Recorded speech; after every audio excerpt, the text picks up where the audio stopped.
Bonjour, alors dans la série des vidéos pour préparer le concours des IEP, on va commencer avec cette question toute simple, comment préparer Sciences Po et le concours commun des IEP? Je vous l'ai dit dans ma vidéo de présentation, ce sont des concours difficiles, on est entre 10 et 15% de taux d'admission, mais ça veut pas dire pour autant que c'est inaccessible. Alors dans cette vidéo, je vais essayer de vous donner quelques pistes, des outils pour vous préparer au mieux, et puis on verra ensuite quel planning adopter. Déjà, il faut être conscient que les IEP recherchent des élèves qui sont à l'aise avec la rédaction et l'argumentation écrite. Donc il faut que vous soyez au point dans ces domaines-là. Soyons honnêtes, si vous êtes en terminale et que sur chacune de vos copies, le prof note qu'il y a des problèmes de rédaction ou d'argumentation, ça va être compliqué de redresser la barre d'ici le concours. Pour travailler ces points-là, plusieurs pistes. Vous pouvez reprendre systématiquement les corrections de vos devoirs, lire les copies des meilleurs élèves de votre classe ou de votre lycée si c'est vous le meilleur élève de la classe. L'idée, c'est de s'imprégner de la manière de raisonner et d'argumenter. Vous pouvez aussi lire les articles de journaux et essayer de repérer quelle est leur structure, quel est le thème général, quelles sont les 2 ou 3 parties, à l'intérieur de ces parties, comment est-ce que c'est organisé, est-ce qu'il y a une accroche, un argument, un exemple, etc.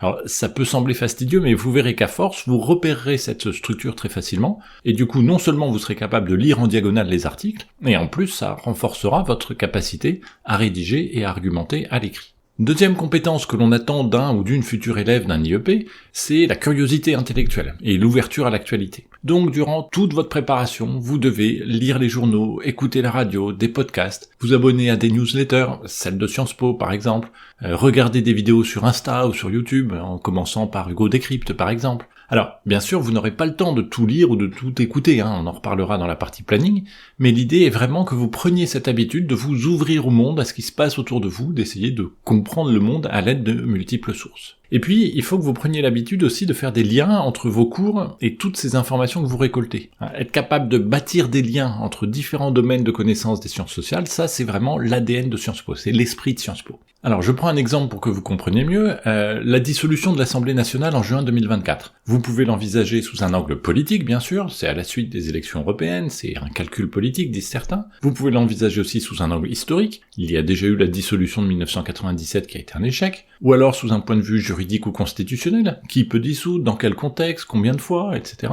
D'un point de vue économique aussi, la situation budgétaire était déjà difficile, en quoi la dissolution a pu aggraver ou non ce dérapage budgétaire dont on parle aujourd'hui, ou encore d'un point de vue social, pourquoi pas, quelle était la sociologie de l'Assemblée avant et après la dissolution, etc.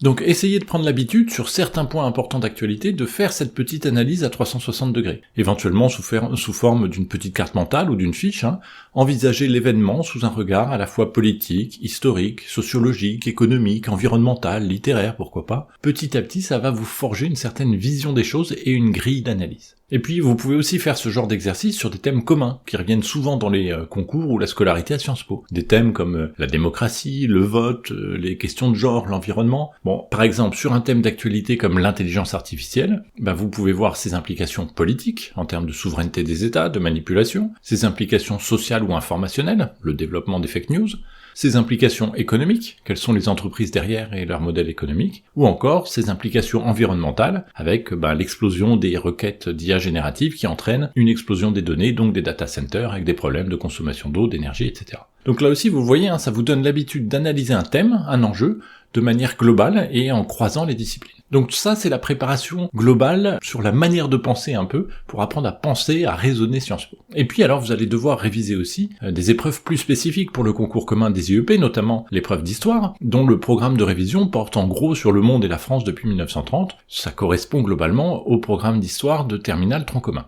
Du coup, pour vous y préparer, vous pouvez bien entendu commencer par reprendre vos cours de tronc commun, de terminale, puisque les programmes donc sont similaires, mais ça va pas suffire, il va falloir les compléter par un ou plusieurs livres, plus axés sur le programme même du concours. Alors là, je vous conseille ce qui est depuis des années la bible des étudiants à Sciences Po, c'est, vous le voyez là, l'histoire du XXe siècle par Serge Bernstein et Pierre Milza. Alors ça se trouve en 3 ou 4 volumes, et ces bouquins sont vraiment des références, à la fois très complets, très clairs, ce sont des profs qui exerçaient à Sciences Po, qui savent se mettre à la portée des étudiants ou du lecteur, et c'est vraiment une série de livres que je recommande systématiquement, et puis en plus ça vous aidera aussi pour le programme du tronc commun de terminale. Au passage, cette épreuve d'histoire est une analyse de documents, donc si vous avez besoin de revoir la méthode de ce type d'exercice, là je vous renvoie à ma vidéo sur le sujet, je vous mets le lien là-haut et en description.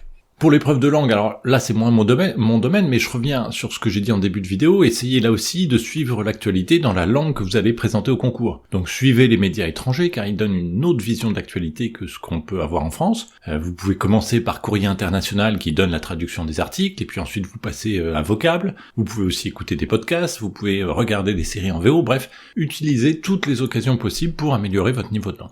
Normalement, c'est là que vous allez commencer à me dire, mais comment est-ce qu'on peut faire tout ça? Et donc c'est là que va se poser la question du planning et de l'organisation de son année de révision, mais ça, ce sera l'objet de la prochaine vidéo. Voilà, comme d'habitude, si vous avez des questions, des commentaires, n'hésitez pas, et puis sinon, à bientôt.